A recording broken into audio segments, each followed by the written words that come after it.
Doctor साहब, कुंडली के 12 भाव आपने ये बोर्ड पर बना रखे हैं। हम ये जानना चाहते हैं कि 1 से लेकर 12 भावों तक ये क्या दर्शाता है और कुंडली में ये पहले से लेकर 12 भाव क्या क्या रिप्रेजेंट करते हैं। हाँ, ये मैं यही बताने की आज प्रयास करूँगा, लेकिन इसके पहले अभी तक हम 7-8 पार्ट इसका बना चुके हैं और उसमें जो बातें हम बताए हैं उसको दिमाग में रखना पहले आवश्यक है। वो चीज़ें जब हमारे मस्तिष्क में बनी रहेंगी तो ये बात आगे आसानी से समझ में आएगी।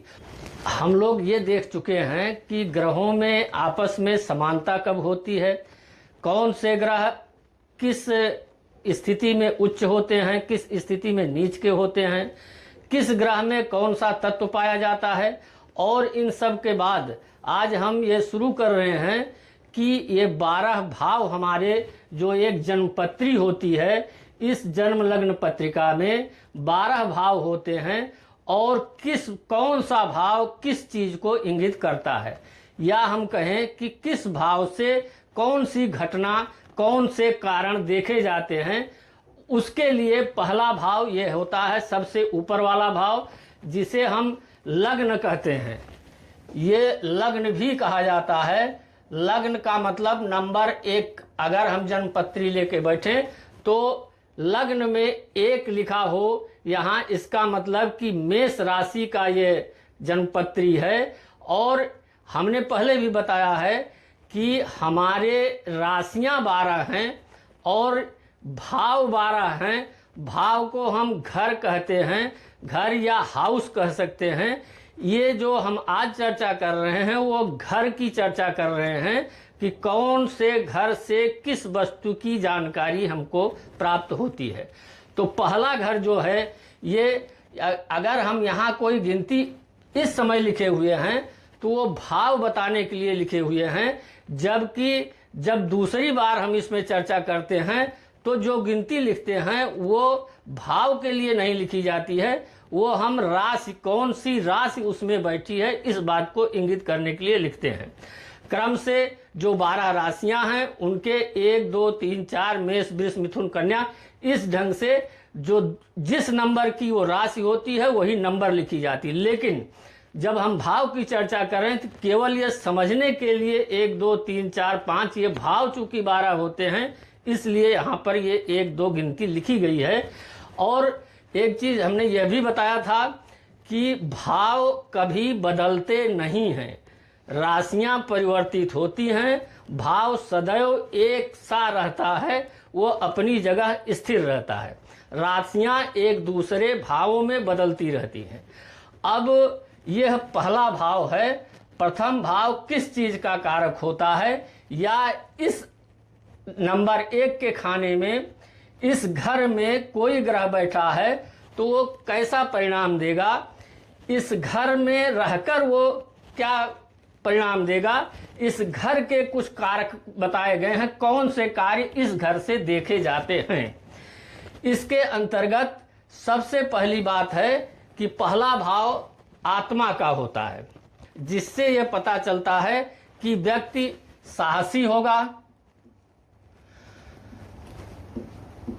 आत्मबल उसमें पाया जाएगा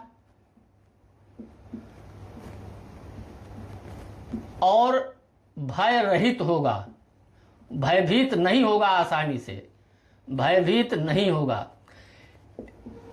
चूंकि यह भाव आत्मा का है, आत्मा कहाँ निवास करती है, आत्मा शरीर में निवास करती है। इसलिए इसी भाव से या पहले ही घर से शरीर का भी ज्ञान प्राप्त होता है।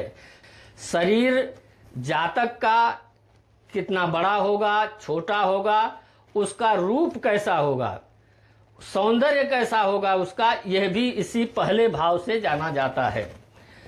एक चीज और है कि इस पहले ही भाव से हम ये भी देखते हैं कि उस जातक का चरित्र क्या होगा। देखिए, मैं एक जातक शब्द का प्रयोग कर रहा हूं यहाँ। जातक लोग हो सकता है कम लोग जानते हो। जातक का मतलब जन्म लेने वाला। चूंकि यह जन्म पत्रिका है, इस जन्म पत्रिका में जिसका जन्म हुआ है या जिसकी बातें बताई गई हैं उसके लिए बात की जा रही है, उसके लिए जातक शब्द का प्रयोग मैं कर रहा हूं।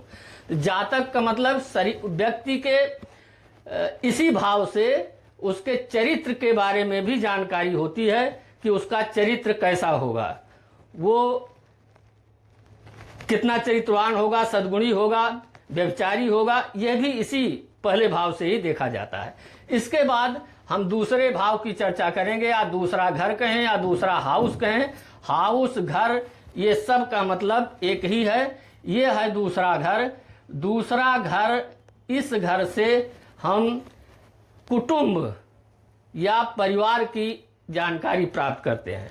अगर हमें किसी जातक के कुटुंब के बारे में कोई जानकारी प्राप्त करनी है तो हम दूसरे भाव पर जाएंगे या दूसरे घर पे जाएंगे। उसमें ग्रहों की स्थिति, उसमें उस ग्रह की क्या डिग्री है, वो उच्च है, नीच है, अन्य ग्रहों से उसके क्या संबंध हैं, इस स्थिति का आकलन करेंगे। और वो कुटुंब उसका फिर कैसा होगा, ये निकल के बात आएगी। इसी भाव से कुटुंब के साथ साथ धन भाव भी इसे कहा जाता है। उस जातक के पास कितनी धन संपदा होगी, इसकी जानकारी भी इस द्वितीय भाव से की जाती है। यह एक बात और बताना आवश्यक है कि धन की बात जब हम कर रहे हैं तो यहाँ धन के लिए 11वां भाव भी देखा जाता है, लेकिन दूसरे भाव में जब हम धन की बात करते हैं, यह धन संचय करने की बात हो रही है।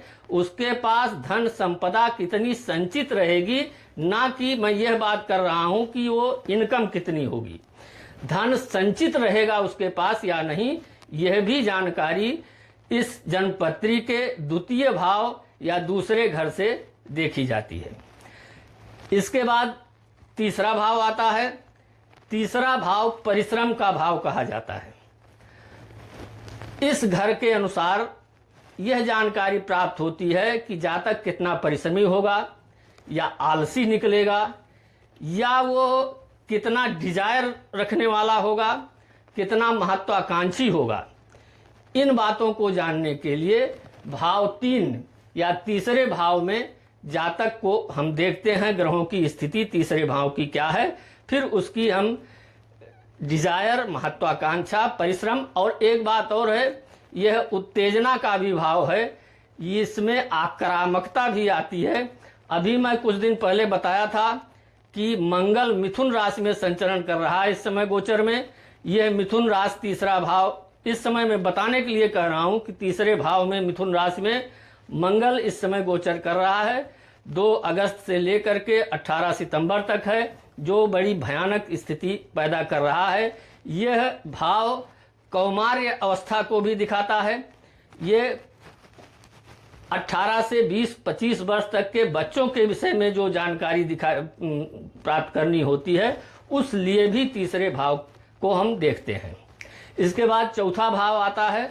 ये चौथा भाव कारक है माता का, भूमि, भवन, वाहन का कारक होता है कि जातक के पास कितनी ज़मीन होगी, कॉमर्शियल ज़मीन होगी या खेती योग्य ज़मीन होगी, उसके पास मकान कितना होगा, कैसा होगा, और उसके पास जायदाद कितनी होगी, उसके पास वाहन की क्या स्थिति होगी, वाहन कितने होंगे, बड़े होंगे, छोटे होंगे। इन सब चीज़ों की जानकारी के लिए हम चौथे भाव को देखते हैं कि उसमें उस घर में कौन सा ग्रह किस अंश के साथ अन्य ग्रहों के किस अनुकूलता प्रतिकूलता में बैठा है, उसके आधार पर निर्णय करते हैं।